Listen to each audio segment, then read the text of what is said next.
Yan yoldaşım için dua. Hudaýym, yoldaşım için men sana sağ bolsun aýdýaryn. Sen bize merhemet etdiň we bile bolmaga ruhsat berdiň.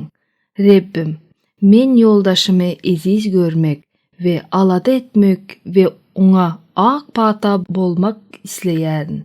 Atam, senin olary goramaň we üpçün etmeňi dileýärin. Olaryň seni has köp tanamaklaryny we olaryň durmuşynda senin adyň şöhratlanmagyny dileýärin.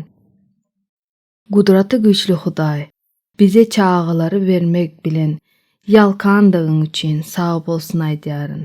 Sen bu çağılary bize olaryň öz durmuşlary bilen seni hormatlamagy, öwretmegimiz üçin berdiň.